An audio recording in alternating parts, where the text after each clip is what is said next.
Je pensais suivre mes rêves.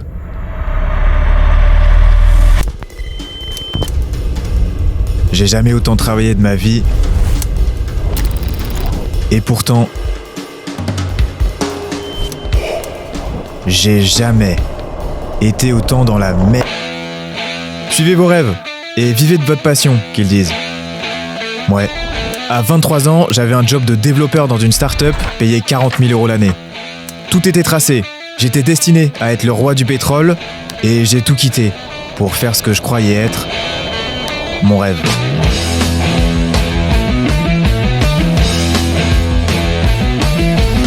Mon vrai rêve à moi, ça a toujours été de faire des vidéos sur YouTube. Eh bien, salut tout le monde, salut tout le monde, salut tout le monde, salut tout le monde. J'ai commencé à 12 ans, puis à 17 ans, 210 vidéos plus tard, je réalise qu'il est en fait temps de grandir et d'arrêter de jouer aux jeux vidéo. Alors j'arrête tout, les jeux et les vidéos. La même année, j'ai le bac en poche et c'est le moment de choisir quoi faire de ma vie. Je suis complètement paumé et j'ai pas la moindre idée de ce que je veux faire, mais je la joue safe et je pars sur un master en informatique. Je me dis qu'au moins, je serai bien tranquille planqué derrière un ordinateur. 5 ans plus tard, à 23 ans, me voilà diplômé avec un job à plus de 3 000 € par mois dans une start-up. Job dans lequel je finirai finalement par burn-out. Je comprenais pas le sens de me lever tous les matins, m'asseoir à un bureau toute la journée, puis rentrer chez moi à 20h et recommencer tout ça à l'infini. Alors j'ai fini par démissionner. Ça y est, c'est officiellement la fin de mon contrat. Les 3 années qui ont suivi ont été à la fois les plus étranges, mais aussi les plus difficiles. Je me suis beaucoup cherché. J'ai voyagé, retravaillé, puis démissionné à nouveau, jusqu'à finalement sortir totalement du système, devenir complètement fâché avec l'idée du travail et d'abandonner même toute recherche. Puis un jour, je rencontre ma copine et elle me dit qu'elle veut devenir digital nomade. En gros, le principe, c'est de pouvoir travailler un peu de n'importe où, tout en voyageant. Bon, sur le moment, je réalise pas vraiment ce que ça implique, mais je décide quand même de jouer le jeu. Et quelques mois plus tard, nous voilà à quelques jours d'un départ pour notre première destination, la Suisse. J'avais plus d'économie, pas de travail, pas de plan, et j'allais bientôt devoir payer un loyer. Et c'est à ce moment-là, sans pouvoir faire machine arrière, que l'idée m'est venue. Après toutes ces années, j'allais prendre ma revanche. Et j'allais devenir monteur vidéo sur YouTube.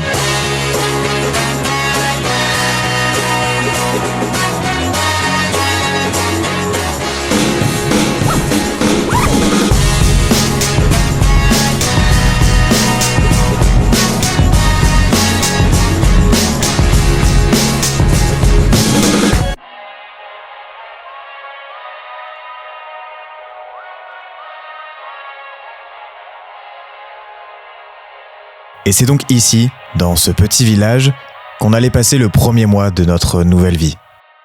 Et il était temps de trouver mon premier client. J'ai commencé par m'inscrire sur les différentes plateformes de freelance.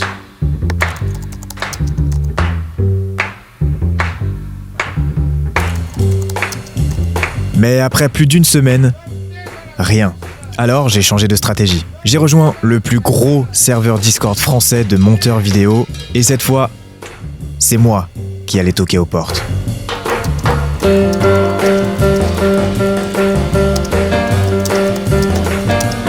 Tous les jours, je checkais et je répondais aux annonces. La plupart ne correspondaient pas vraiment à ce que je cherchais, mais si j'étais aussi sélectif, c'est parce que j'avais un principe. Répondre uniquement aux annonces qui me plaisaient vraiment. Si je faisais ce métier, c'est par passion. Alors hors de question de faire n'importe quoi juste pour de l'argent. Au bout d'une 20aine de messages envoyés, j'ai reçu un test. C'est un YouTuber qui cherche quelqu'un pour terminer le montage de sa vidéo. Et pour faire mes preuves, j'allais devoir faire les 30 secondes de la suite du montage. Et évidemment, j'étais pas le seul à vouloir ce projet. Alors j'ai bien étudié le style de la vidéo, les musiques, les effets, les transitions. Puis, 5 heures plus tard, je lui envoyais le résultat. C'est vraiment pas mal, je vais te faire continuer la vidéo. C'est quoi ton prix ?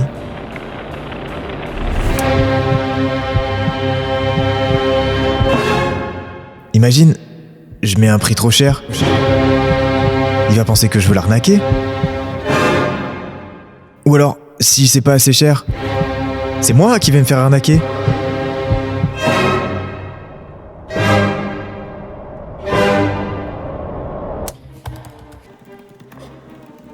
Ok, 35 €, 70, 105, entre 120 et 300 €, 350, 600 €. Entre 500 et 1000 €. Mais what the fuck? Ok, allez, faut tenter un truc.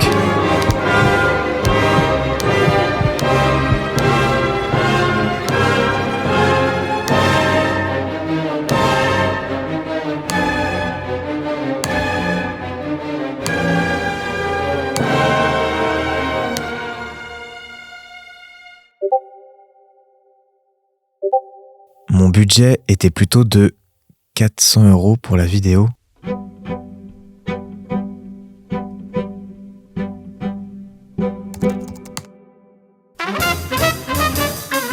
Bon, on est resté sur 400 € pour cette vidéo et j'ai commencé le montage dès le lendemain.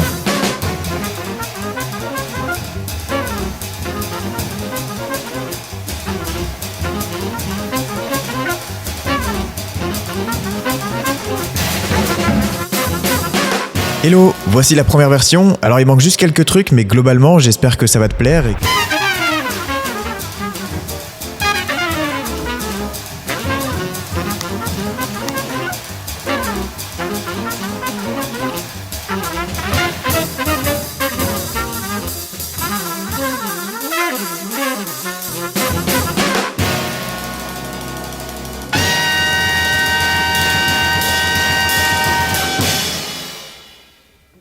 Pour les plus assidus d'entre vous, vous le savez, puisque dans la vidéo qu'on a fait le traitement de Presta, j'ai vu aussi ce que de temps, j'avais donc la fenêtre de mon appartement ouverte, j'étais en train de faire une épreuve magnifique.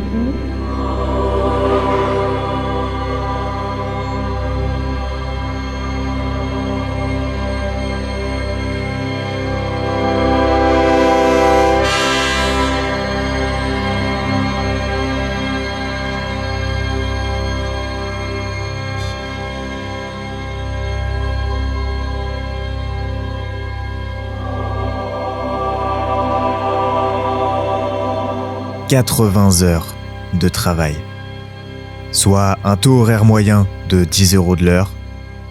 J'étais loin d'être rentable, mais j'étais fier.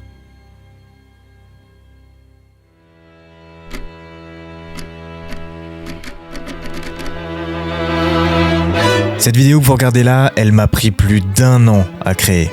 Et l'idée est partie de là. Le 21 décembre 2024, je crée une note sur mon téléphone intitulée « Idée vidéo, 1 an de montage ». Depuis, j'ai écrit 9 versions de script, monté 11 versions. J'ai douté de chaque étape de la création. Quoi raconter? Comment? Quoi filmer? Comment? Mais j'ai tout documenté. Mon processus créatif, comment j'écris, comment je monte, mes outils, mes réflexions, et aussi comment l'IA m'aide à y voir plus clair. Si tu veux voir exactement comment je crée mes vidéos, j'ouvre les portes de mon atelier créatif. Le lien est en description.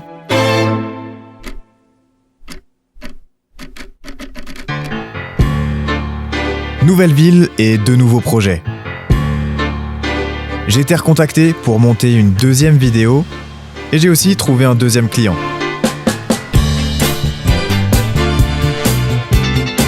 Nouvelle vidéo en ligne.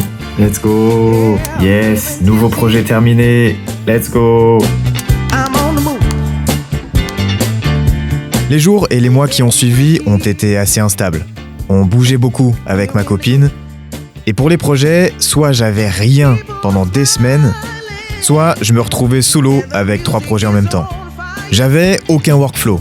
Aucune de mes vidéos n'était rentable, mais je savais que c'était pour quelque chose de plus grand. Engranger de l'expérience et que ça payerait plus tard.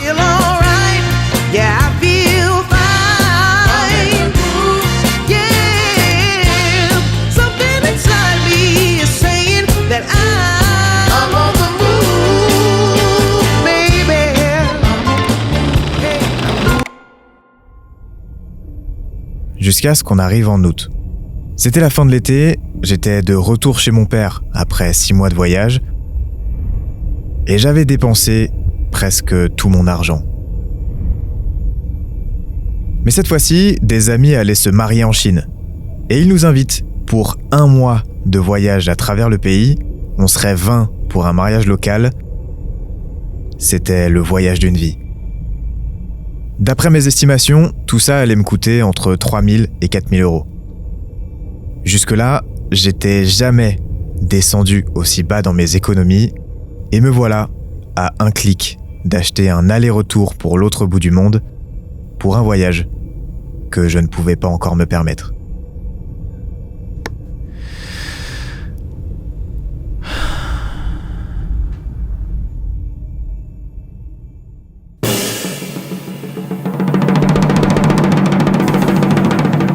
Si jusqu'ici, j'avais été très sélectif sur le choix de mes projets, j'avais aussi bien compris que faire le difficile ne rapportait pas d'argent.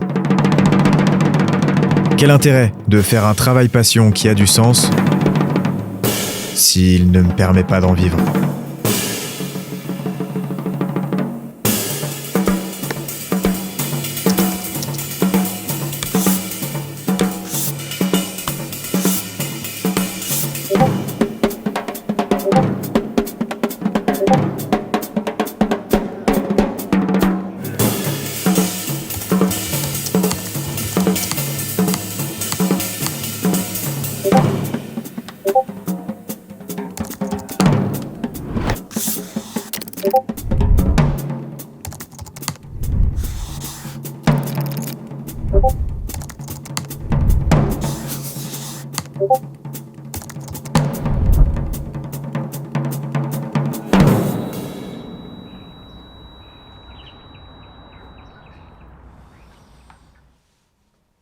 Salut Guillaume, j'ai un ami qui cherche un monteur vidéo pour son film documentaire. Je t'envoie son contact et je te laisse lui envoyer un message.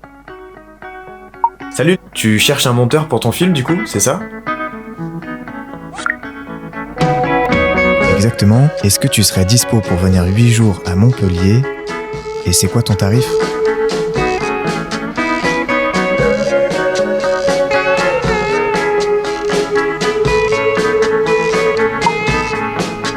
Ouais, carrément, je suis dispo. Et mon tarif par jour, c'est 300 euros.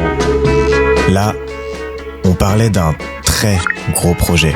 Un film de 52 minutes qui serait projeté non pas sur YouTube, mais potentiellement dans des cinémas ou à la télévision.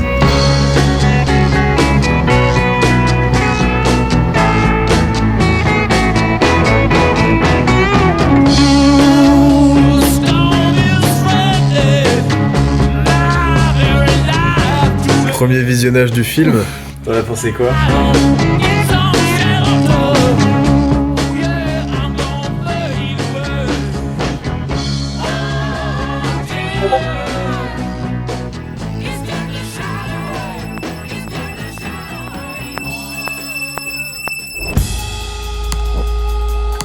La vérité.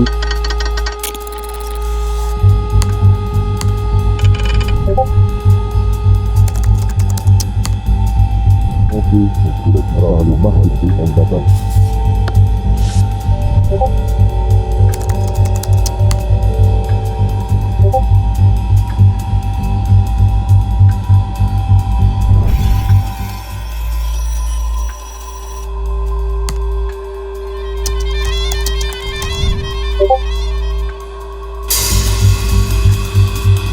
À part les marketing, c'est le match.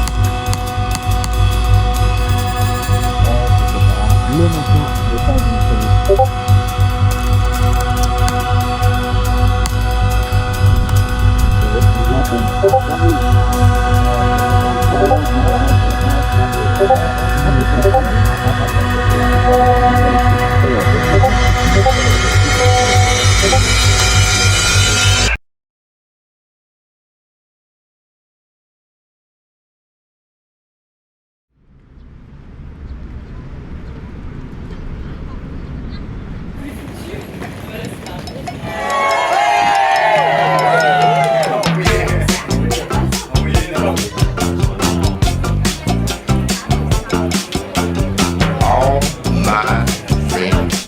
a low rider. The low rider is a little higher.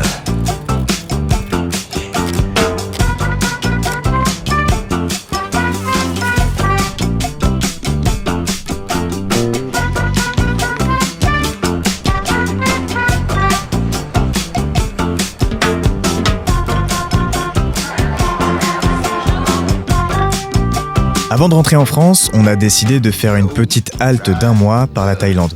Ok, on quitte la Chine, direction la Thaïlande. C'était sur la route pour rentrer, et franchement pas très cher.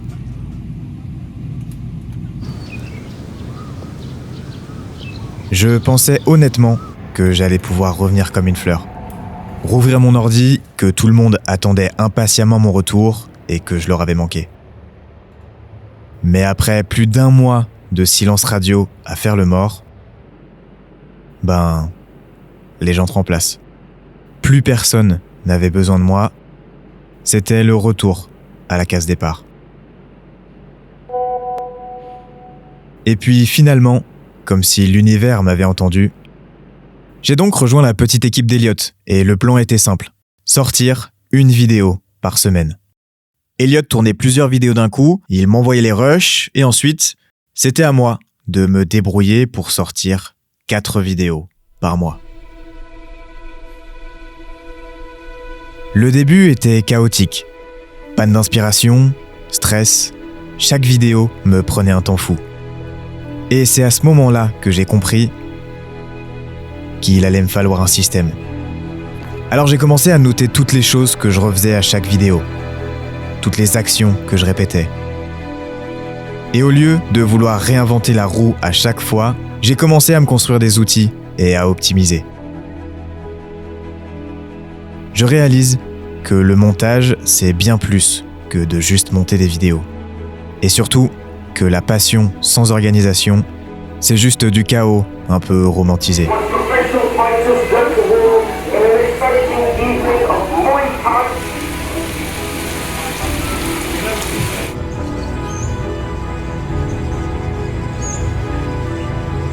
Je réalise qu'il était temps de grandir.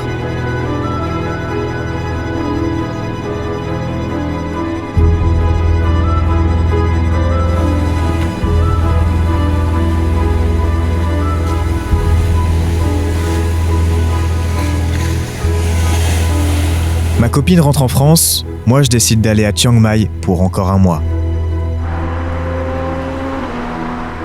C'est la première fois que je me retrouve seul depuis 1 mois et demi. Ok.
Check-out. Tout est vide. Voilà, on va dire au revoir à cet appartement. Yeah. Let's go. En fait, je vous ai menti. Et je me suis un peu menti par la même occasion, mais sans le savoir. Tout ça, c'était mon année 2024. Et depuis, j'ai vécu beaucoup d'autres aventures. Je vous ai surtout caché quelque chose. Quand je suis arrivé en Suisse, j'ai commencé à filmer un peu mon quotidien sans trop savoir ce que j'allais en faire. Puis je me suis pris au jeu, au point de créer une autre chaîne YouTube, secrète, dans laquelle je voulais documenter mes avancements avec 0 abonnés, personne qui regarde. Un peu comme une expérience. Au moment où je tourne cette vidéo, ça fait presque 2 ans que je me suis lancé en tant que monteur vidéo freelance. Et durant les 10 mois qui ont suivi, les projets ont graduellement commencé à perdre de leur sens.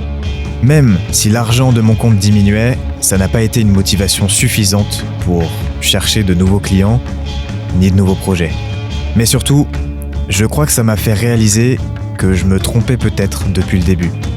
Que toute cette aventure de freelance était peut-être juste une excuse. Une excuse pour refaire des vidéos. Tout ça m'a simplement rappelé que mon rêve à moi, ça a toujours été de raconter mes propres histoires. Eh bien, salut tout le monde! Et qu'il est temps de vivre de mon rêve.